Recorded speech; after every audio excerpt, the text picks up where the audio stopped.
Tear that cottage down before the dog digs any deeper! Graham Sutter shouted outside the broken gate. Wade Ellery stood in the rain, one hand gripping Bishop's collar, the other holding the deed to the $10 cottage. Wade turned. Before he digs up what, Graham? Graham's jaw tightened. That place is unsafe. But his voice shook. Bishop tore through the gate, dragging Wade into the ruined house. He stopped at the dead fireplace. Then one hard knock rose from beneath the hearthstone. Graham stepped back. Wade whispered, Bishop, what did you find? To understand that night, you have to know how Wade got there. Wade Ellery stood in the Cinder Harbor town office, with rain dripping from the sleeves of his faded army jacket. His boots had left 2 dark marks on the wooden floor, and Bishop, his gray-white German shepherd, sat close to his left leg, quiet but watchful. On the desk in front of him was a thin folder marked Fogbell Cottage. Minimum bid, $10. Outside, the Maine rain moved sideways across the windows, turning the harbor into a blur of gray boats, wet ropes, and dim yellow lights. Wade had $93 in his pocket. 3 weeks ago, he had still rented a small room above the bait shop. It was not much, but it had a lock, a bed, and a corner where Bishop could sleep without curling against a truck door. Then the marine repair shop closed. The owner shook Wade's hand, said he was sorry, and sent him home with half a week's pay. Since then, Wade had fixed engines when fishermen called, carried crates at the dock before sunrise, and patched torn nets for cash. At night, he parked his old pickup behind the church or near the rocks beyond the pier. Bishop took the passenger seat. Wade slept sitting up with one hand around a dented Zippo lighter in his coat pocket. The lighter no longer worked right, but the words scratched into its side still remained, "Keep the fire." Marin Whitlock, the town clerk, turned another page in the folder. She was in her 60s, silver-haired, careful-eyed, the kind of woman who had spent years telling people hard truths without making them smaller. "Mr. Ellery," she said, "I need you to understand what this property is. The roof leaks. The well has not been tested since 2009. The access road is nearly gone. There is no reliable power. The fireplace is unsafe. In winter, that cliff road can disappear under ice and fog." Wade looked at the old photograph clipped inside the folder. The cottage sat on Crow Point like a stone left behind by the sea, with dark windows, a crooked chimney, and the silent Fogbell Tower standing beyond it. He did not ask if the place was beautiful. He did not ask if it was worth saving. He only asked, "Does the door still lock?" Marin looked up slowly. Something in her face changed, not pity, not yet kindness, but attention. "Maybe," she said, "if the frame has not swollen too badly." Wade nodded. "That is enough to start." From the back of the room came a short laugh. Graham Sutter, a local contractor in a clean tan raincoat, stood near the public notice board.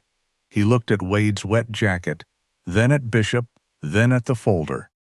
"A man sleeping in his truck should be looking for a room," Graham said, "not a stone ruin on a cliff." Wade did not turn around. Bishop did. The dog's ears lifted, and his amber eyes settled on Graham with a silence sharper than a growl. Wade kept his hand flat on the desk. He had heard worse. What stayed with him was not the insult, but the ease of it, the way some people could look at a tired man and decide they knew the whole story. Marin cleared her throat. "If you buy it, you cannot demolish it for 5 years. You must begin stabilization within 60 days. If it becomes a public danger, the town can reclaim it." "I understand. There are no refunds." Wade almost smiled. "Mom, if $10 ruins me, I was already ruined." The room went still. The council had approved the disposal months earlier, and with no other bidder on record, Marin was only processing the final transfer. Wade took a folded $10 bill from his pocket and placed it on the desk. Marin stamped the paper, signed her name, and slid the deed across to him.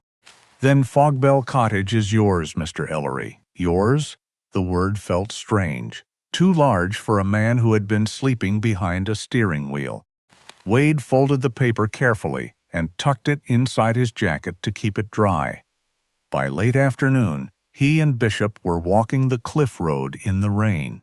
The pickup could not make it past the washed-out turn, so Wade carried his bedroll, Bishop's bowl, a flashlight, and a small tool bag. Fog thickened over Crow Point until the world seemed to appear only a few steps at a time. Then the cottage emerged ahead of them, gray stone walls, black empty windows, moss on the roof, chimney leaning into the rain.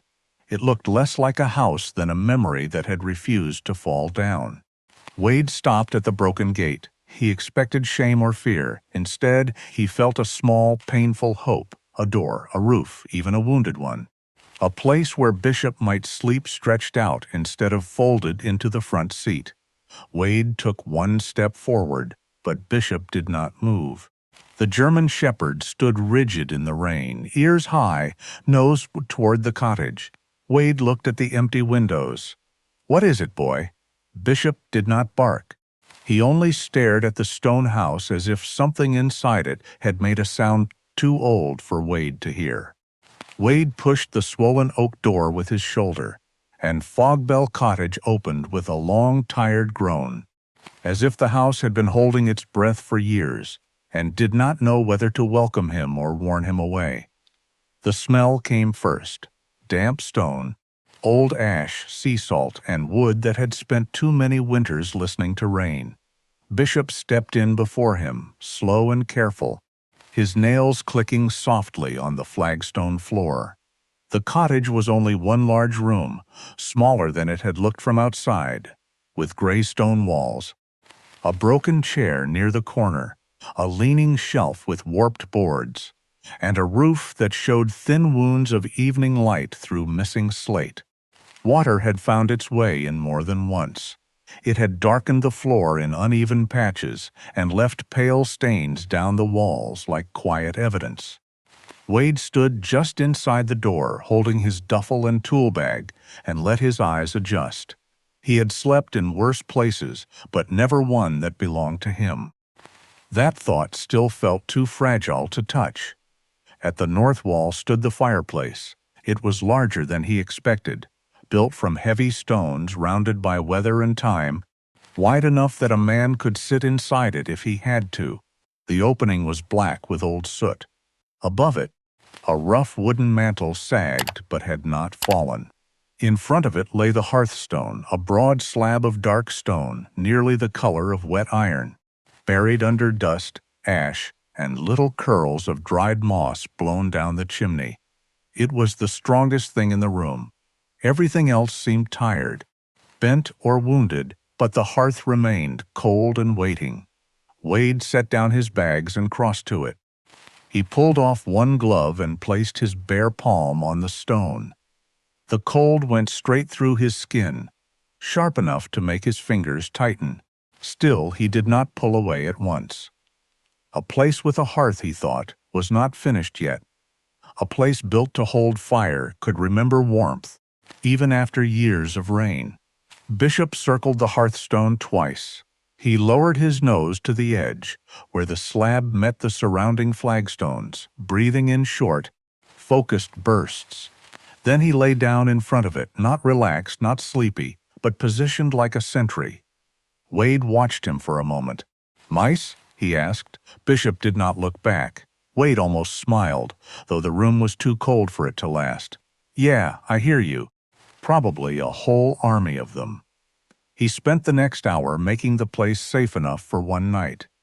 He stretched a blue tarp beneath the worst leak, swept broken slate away from the dry corner, and laid his old army blanket beside the wall for Bishop.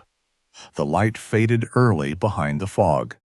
By the time darkness filled the windows, the cottage had become a room of shadows and soft dripping sounds. Wade sat near the dead fireplace with his back against the stone wall, too tired to work and too alert to sleep. The roof creaked whenever the wind moved over it.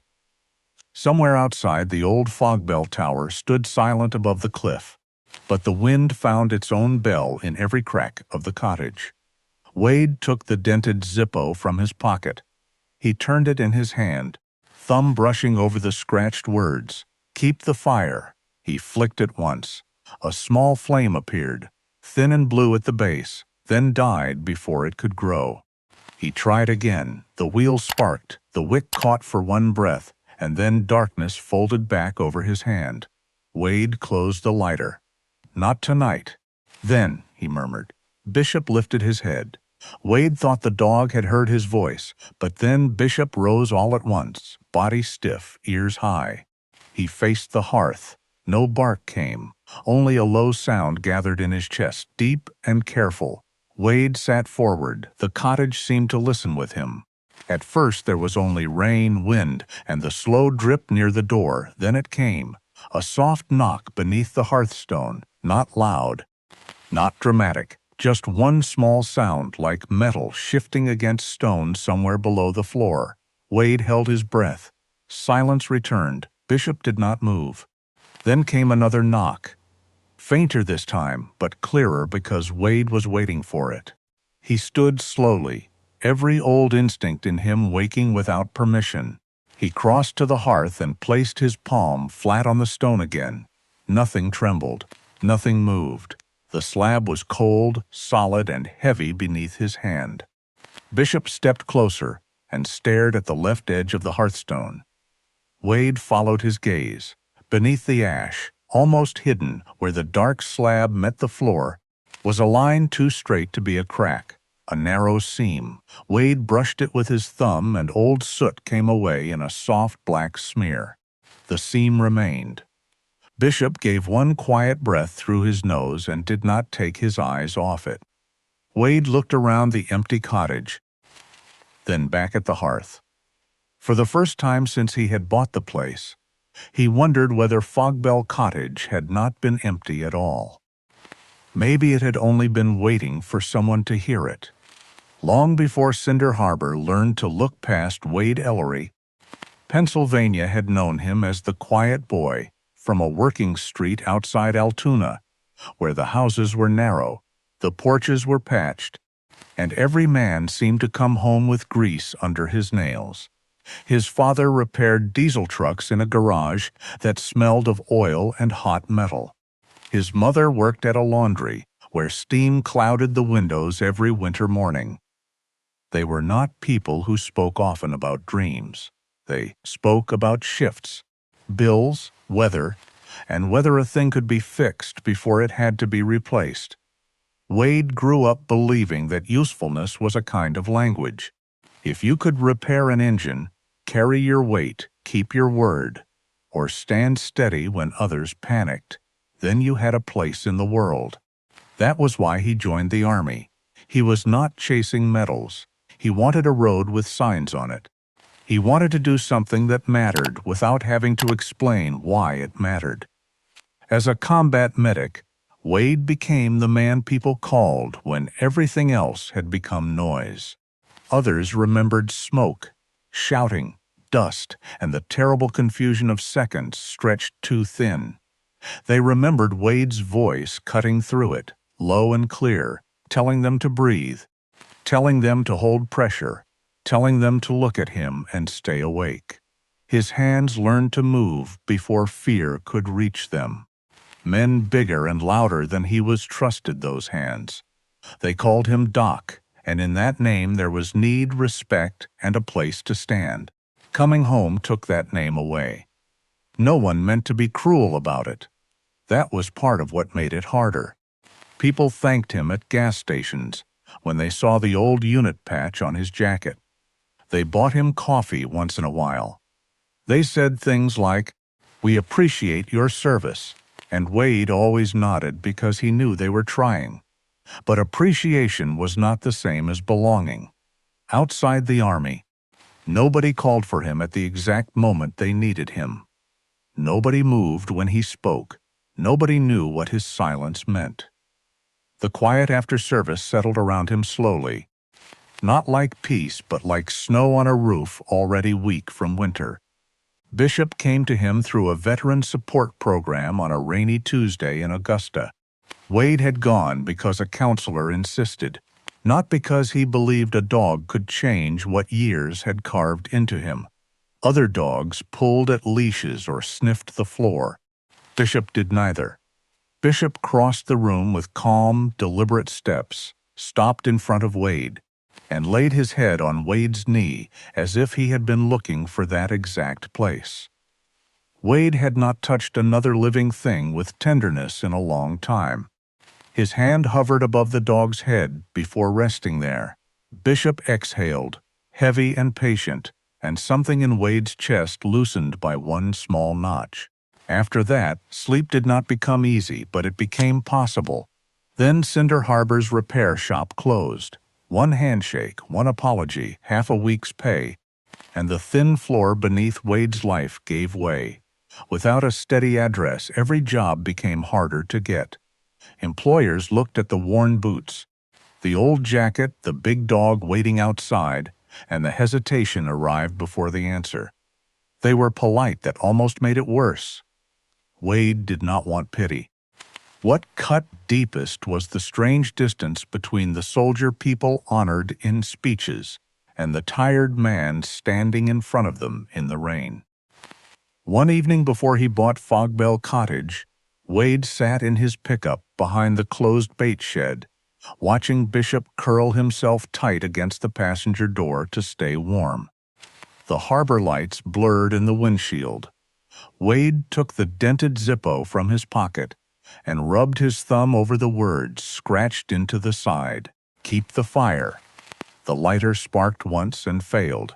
He looked at Bishop, at the fog pressing against the glass, at the life shrinking around him inch by inch.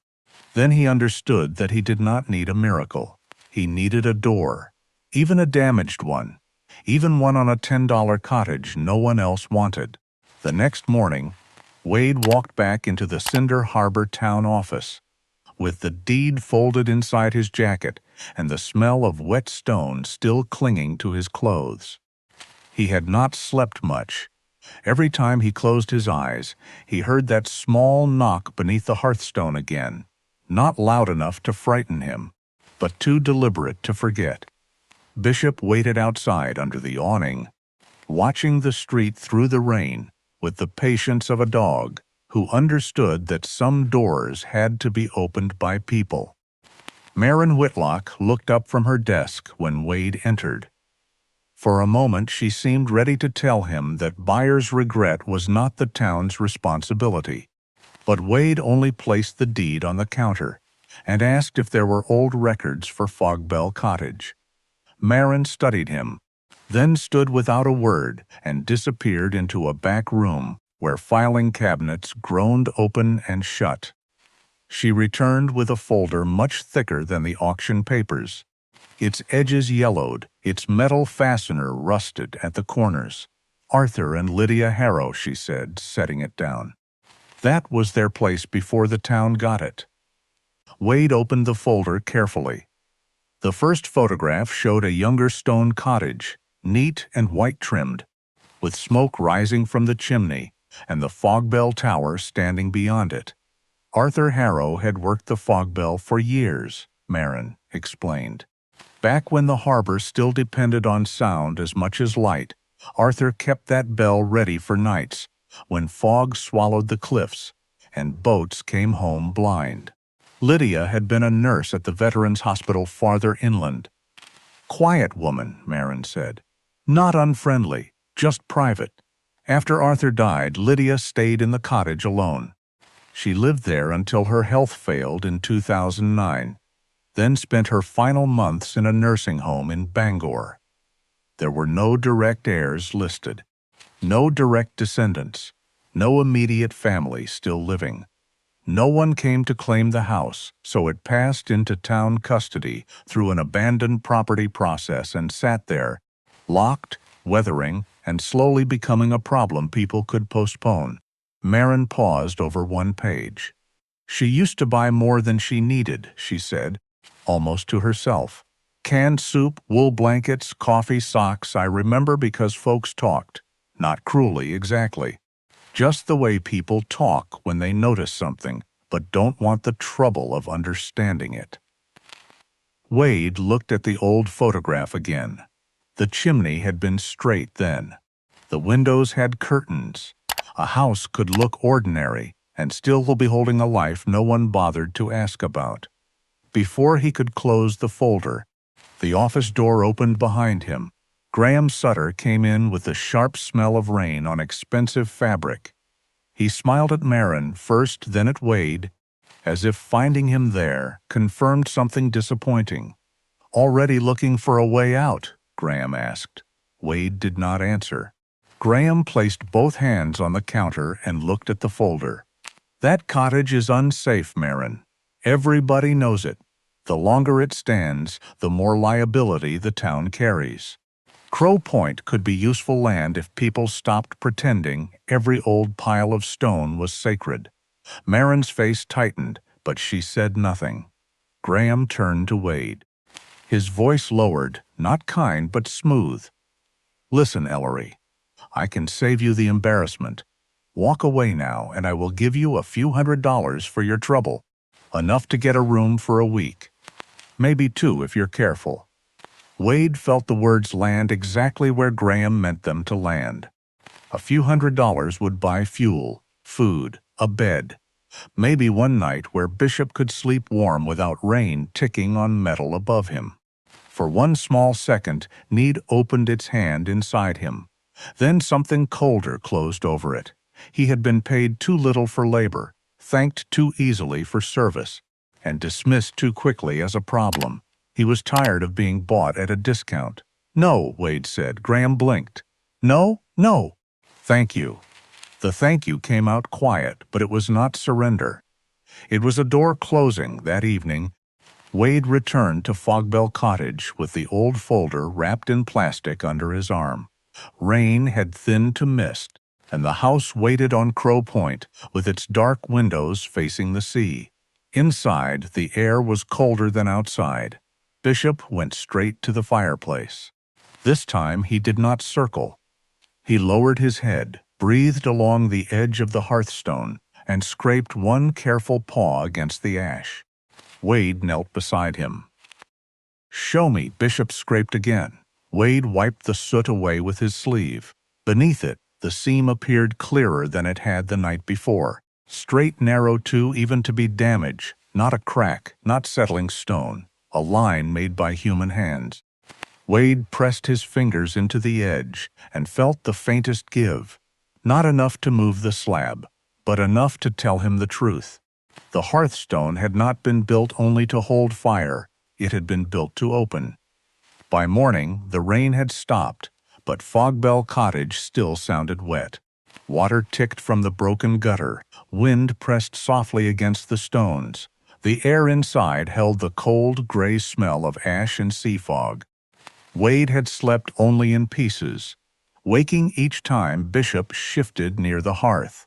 When daylight finally slipped through the cracked window, the German shepherd was still there, lying with his chest toward the fireplace and his eyes open. Wade stood, stiff from the flagstone floor, and looked at the narrow seam along the hearthstone. In the pale light, it seemed even clearer, too straight, too careful, like a secret line drawn by someone who had trusted stone more than paper. Behind the cottage, in the collapsed shed, Wade found what he needed: a rusted iron bar half buried under rotten boards and old fishing line. He carried it back inside, wiped it on his jeans, and knelt beside the hearth. Bishop rose at once. He did not bark or pace. He simply stood close enough that Wade could feel his warm breath near his shoulder. "All right," Wade said quietly. "Let's see what she was hiding." He wedged the iron bar into the seam and leaned his weight against it. Nothing moved. The bar slipped once and scraped his knuckles against the stone. He hissed through his teeth, shook out his hand, and tried again. The hearthstone was heavier than it looked. A broad black slab settled deep into its place by years of ash, weather, and silence. Wade worked slowly, shifting the bar, pressing, resting, pressing again. His arms trembled, his back tightened. Bishop watched the stone as if waiting for it to remember how to open. At last, there came a low grind from beneath the slab. Not a crack, not a break, a movement. Wade stopped breathing for a second. He pushed harder. The hearthstone lifted just enough for shadow to appear beneath its edge.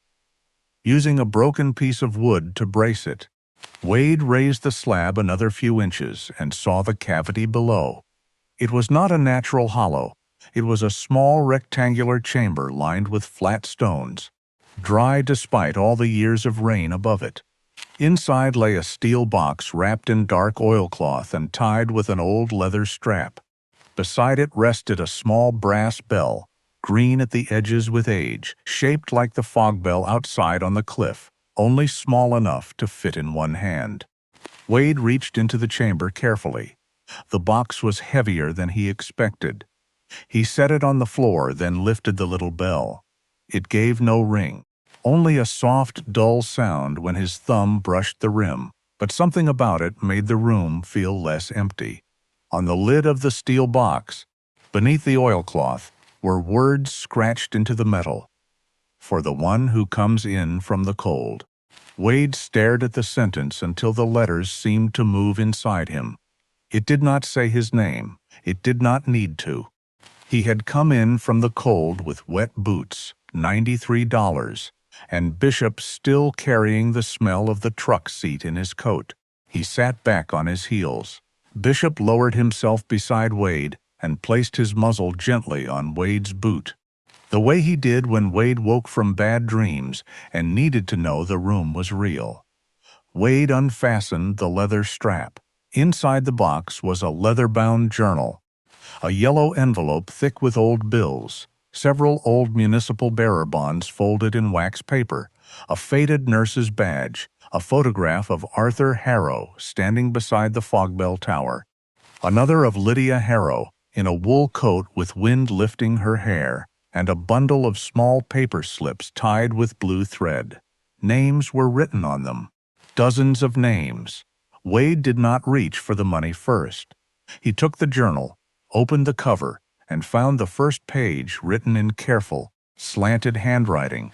"If you find this, the house is still standing. Please do not let it be only stone." Wade read the line twice. Then he looked at Bishop, at the cold hearth, at the hidden chamber beneath it.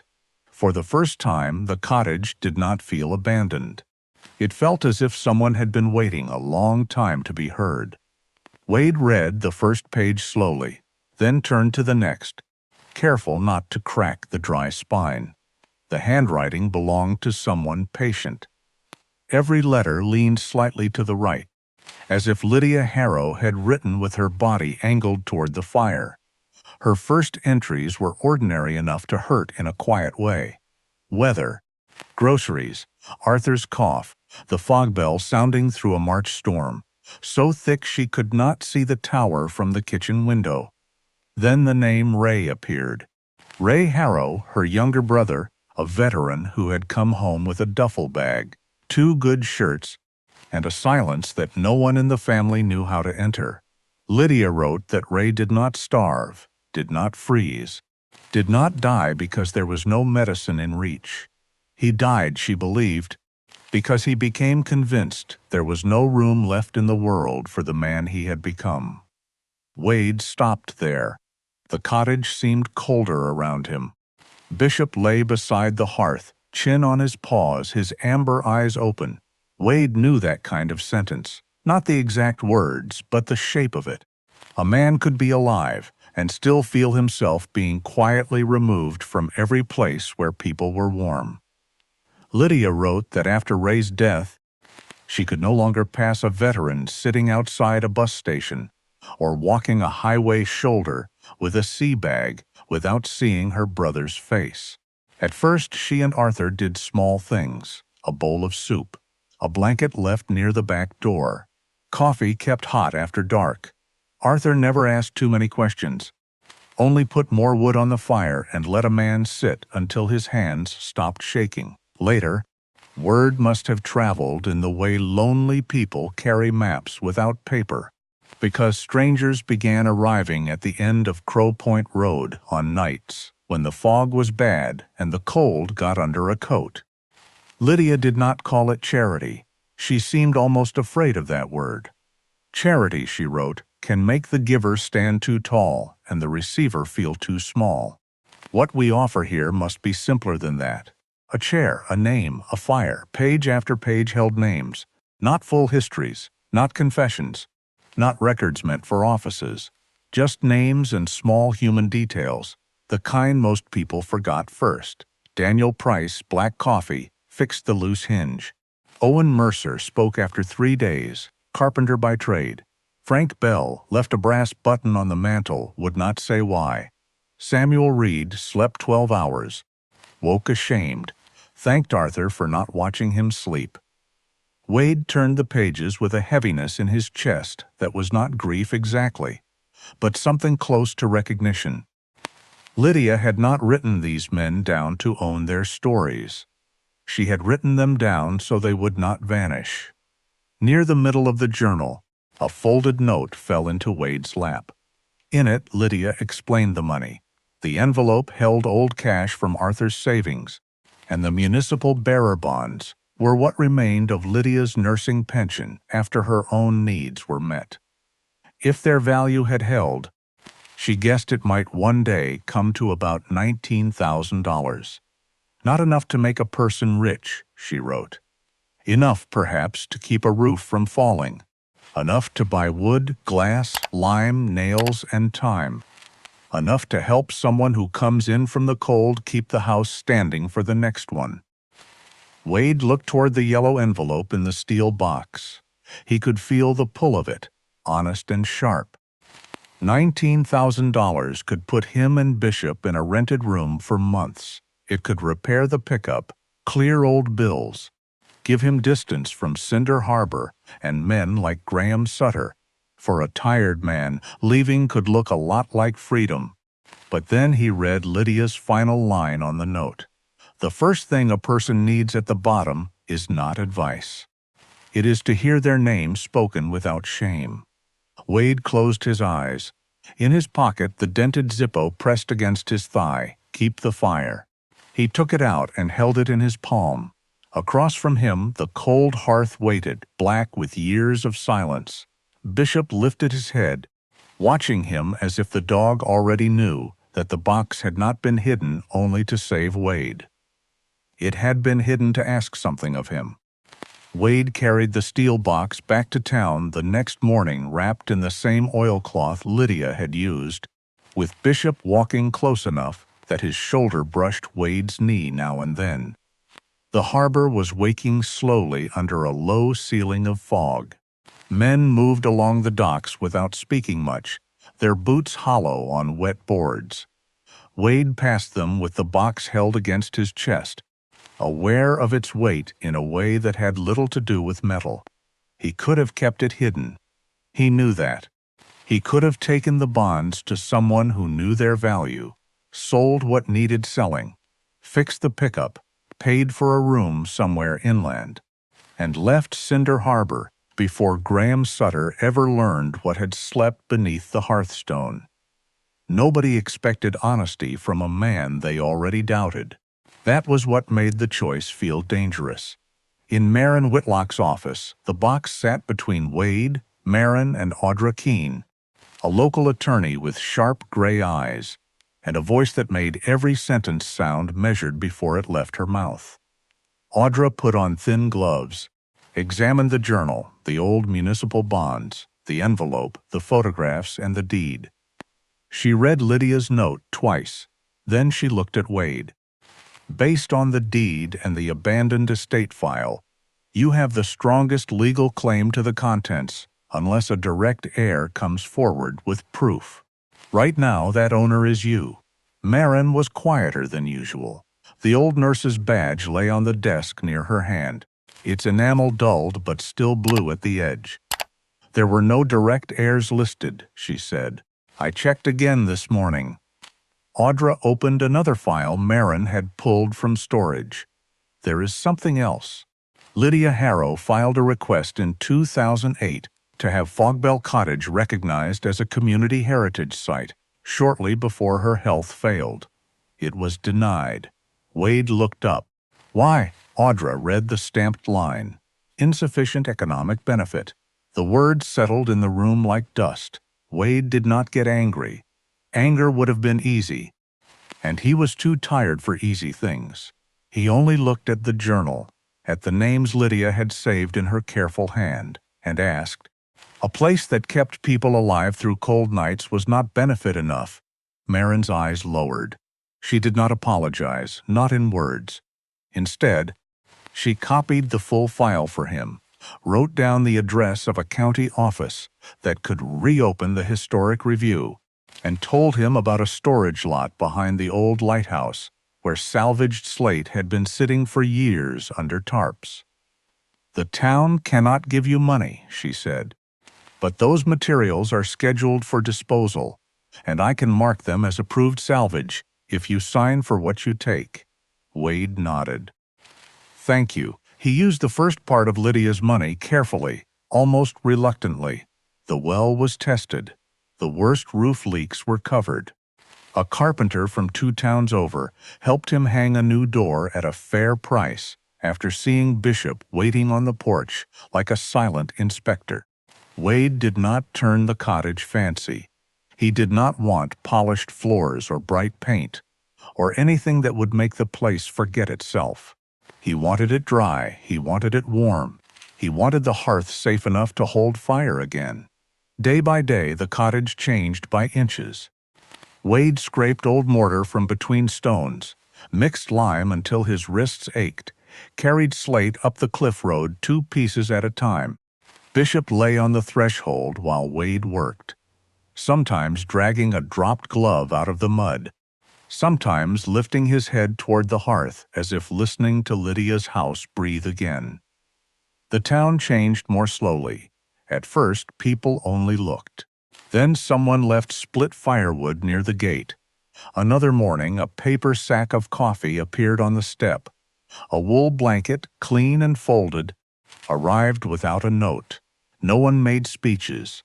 No one admitted they had judged him too quickly. But in a place like Cinder Harbor, kindness often came disguised as something practical. Wade accepted each offering without making it smaller. One evening, as he fitted a salvaged slate into place, Graham Sutter stopped on the road below and watched the cottage through the fog. He did not call out. He did not laugh.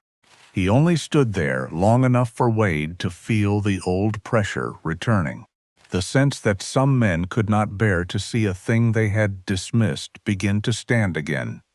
Bishop rose from the porch, calm and alert. Wade looked from Graham to the stone walls, then back to the roof beneath his hands. He kept working.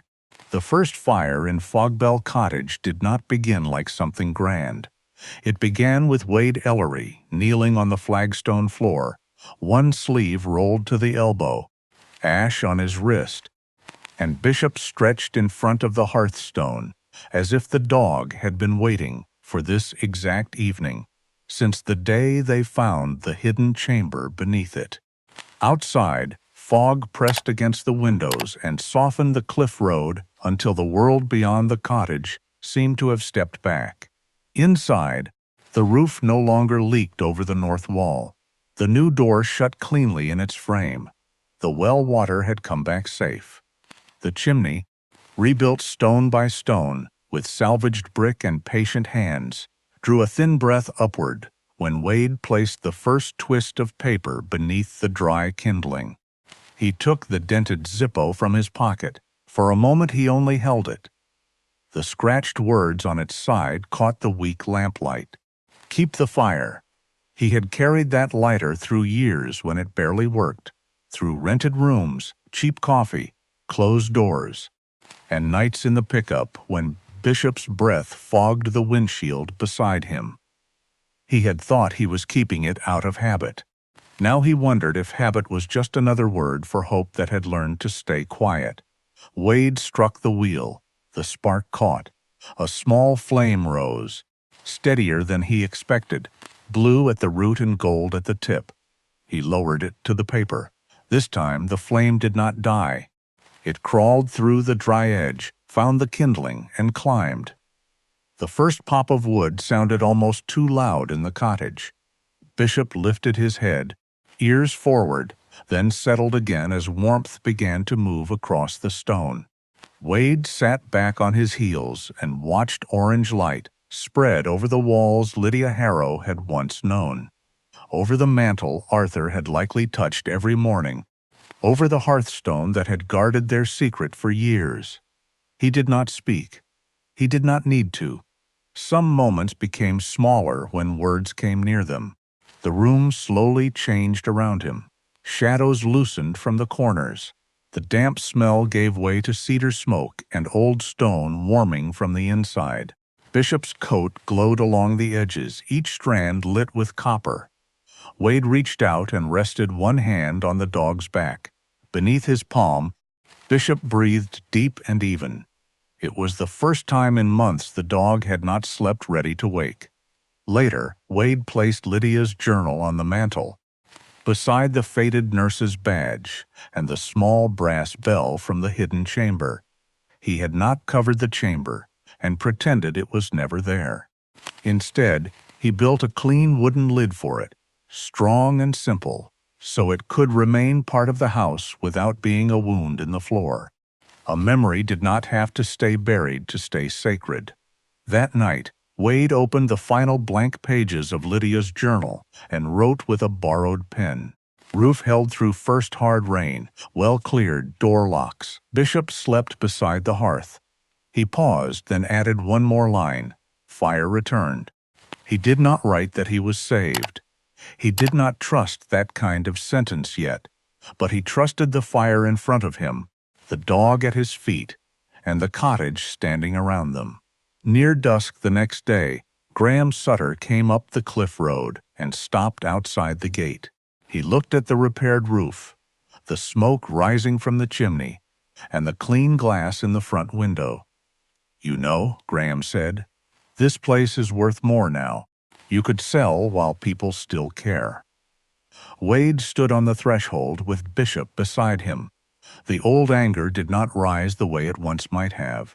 He only looked back at the warm room, the mantel, the journal, the hearth. "Some things gain value," Wade said quietly, "when you stop trying to sell them." Graham had no answer for that. When he left, the fog took him first, then the road. Wade went back inside and closed the door. The latch caught cleanly. Behind him, the fire kept burning. The meeting was held on a Thursday evening in the back room of the Cinder Harbor Municipal Building, where the ceiling lights hummed softly and rain tapped at the windows like fingers asking to be let in. There were not many chairs, but every one of them was filled. Fishermen in work jackets stood along the wall. Two women from the Historical Society sat near the front with folders on their laps. Marin Whitlock had placed a small placard on the table that read Fogbell Cottage Community Heritage Review. Wade sat in the second row with Bishop at his feet, Lydia Harrow's journal resting on his knees, and the small brass bell wrapped in a cloth beside it. He had not written a speech. The night before, he had tried. He sat at the cottage table with a pen in his hand and the fire low in the hearth, but every sentence sounded too polished, too much like asking permission to keep a thing that had already proved why it mattered, so he brought only what was true. Graham Sutter spoke first. He did not shout. Men like Graham rarely needed to. He stood in his clean coat, one hand on the back of a chair, and said Cinder Harbor had to think about its future. The cliff road needed investment. Crow Point could draw visitors. A decaying cottage, he said, could not be protected simply because a few sad stories had gathered around it. The phrase sad stories moved through the room strangely, not loud enough to offend everyone at once, but cold enough to be felt. Wade looked down at Bishop. The dog's ears had lifted, though his body remained still. When it was Wade's turn, he rose slowly. He carried the journal, the little bell, and nothing else. At the front of the room, He placed the bell on the table. It made the faintest sound against the wood, dull and small, but the room quieted anyway. Wade opened Lydia's journal to the pages marked with slips of paper. "I am not here to tell you I deserve this house," he said. His voice was lower than he expected, but steady. "I am here to tell you who it remembered." He read the first name, Daniel Price. Fixed the loose hinge, took his coffee black. The second, Owen Mercer, did not speak for 3 days. Carpenter by trade. The third, Frank Bell. Left a brass button on the mantel and would not say why. Then another, Samuel Reed. Slept 12 hours. Woke ashamed. Thanked Arthur for not watching him sleep. Wade paused. No one shifted. Even Graham's expression had changed, though only slightly, as if he had prepared for argument and been given memory instead. Wade turned another page. "There is a note here," he said. "It says, 'Thank you for not asking me how I failed.'" He closed his eyes for half a second, because the line struck too close to a place he kept covered. Then he looked at the council. Lydia Harrow did not keep these names to make herself important. She kept them because people disappear faster when no one bothers to say their names. For a long moment, the room held only the rain. Then a chair scraped near the back. An older man stood, thin, stooped, wearing a navy cap in both hands. Wade recognized him as Russell Meade, a man who ran a small repair shed by the South Pier and spoke so little that most people mistook silence for hardness. Russell cleared his throat. "I was there once," he said. Heads turned toward him. He did not look at them. He looked at the table, at the little brass bell. "Lost my job one winter. Too ashamed to go home that night. Walked out to Crow Point in snow because I did not know where else to put myself. Mrs. Harrow opened the back door before I knocked. She gave me soup. Called me sir.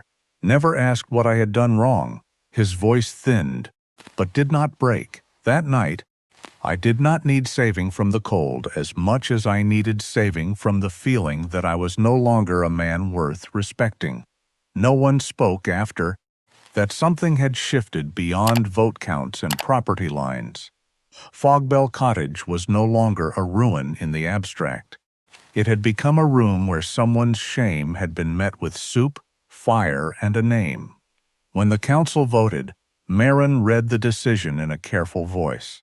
The cottage would be preserved as a community heritage site. Wade would be allowed to continue restoration. Its history would be recorded, not erased. Wade sat down slowly, one hand resting on Bishop's head. The dog leaned into him, warm and steady. Across the room, Graham Sutter looked toward the window, where rain blurred the harbor lights into gold. He said nothing, and for once his silence did not feel like victory. It felt like the beginning of understanding. 1 year later, no tour buses climbed Crow Point Road, and no strangers pressed cameras against Fogbell Cottage's windows. No bright sign stood by the gate. The cottage remained small, weathered and plain, with gray stone walls darkened by sea mist, and a roof that still carried patches of moss where Wade had left them, because they seemed to belong there. On storm days, wind slipped through the old stones with a low whistle, and the windows trembled softly in their frames, but the roof held. The door locked, the well ran clear, and every evening when Wade laid wood in the hearth and struck the dented Zippo, the fire answered. On the mantel sat Lydia Harrow's journal, the little brass bell, her faded nurse's badge, Arthur's photograph by the Fogbell Tower, and Wade's old lighter with "Keep the Fire" scratched into its side. He had not become rich. He repaired boat engines when fishermen called, restored broken chairs for neighbors, patched doors, sharpened tools, and took whatever honest work Cinder Harbor had to offer. But he no longer woke in a truck wondering where he was allowed to exist. People still called him quiet. Some still did not know what to say to him. But they no longer looked through him. They nodded when he crossed the harbor road. They left work for him instead of charity. They asked after Bishop as if the dog were a town official with fur. That, Wade discovered, was one way dignity returned, not in a single speech, but in small daily proofs that you had not disappeared. Once a month, on a cold Friday evening, when the harbor emptied early, Wade opened the cottage door and kept soup warm on the stove. There was no program, no application, no sermon about getting life together. Just coffee, bread, soup, chairs near the fire, and a carved wooden sign beside the door that Marin Whitlock had helped him paint. No one enters this house as a burden. Some who came were veterans. Some were dock workers between jobs, widowers who had grown tired of eating alone, women from the cannery with sore hands, men who parked outside for 10 minutes before finding the courage to knock. Bishop greeted them all the same. He would lift his head from the hearthstone, study each person without judgment, then lower it again once they sat down. More than once, Wade watched a stranger reach for Bishop before reaching for the soup. There was something merciful in a dog's silence. Bishop never asked what had gone wrong. He never measured a man by his shoes or a woman by the tiredness around her eyes. He simply stayed close enough to remind them they were still welcome in a room with fire. Wade kept writing in Lydia's journal. Not every night, but often enough. Ray would have liked the rain tonight. Russell brought cod stew. Bishop slept through thunder. Door opened to 3 new names. He did not try to sound important. He wrote the way Lydia had written, saving small things from being lost. Late one foggy afternoon, Wade found a bundle of dry firewood stacked outside the gate. On top lay a folded note, damp at the edges. For the fire, no signature. But when Wade looked down the road, he saw Graham Sutter's truck disappearing into the mist. Graham had not become a changed man in the clean, easy way stories sometimes demanded. He still cared about property lines and development plans. He still spoke more about value than memory. But he had left wood. Wade stood there a while, then carried the bundle inside without comment. That night, the Fogbell Tower outside remained silent against the cliff, its old metal mouth closed to the sea. Inside the cottage, though, another kind of bell seemed to ring without sound. It rang in the scrape of chairs, pulled closer to the hearth, in Bishop's steady breathing, in the way a name was spoken gently before a bowl was handed across the table. Lydia had left the house for someone who came in from the cold. Wade had kept it warm for whoever came next. He had once believed he bought Fogbell Cottage because he needed shelter. In the end, he understood that some houses are not built only to keep rain off a man's shoulders. Some are kept standing to remind the world that no one loses their worth simply because they have fallen.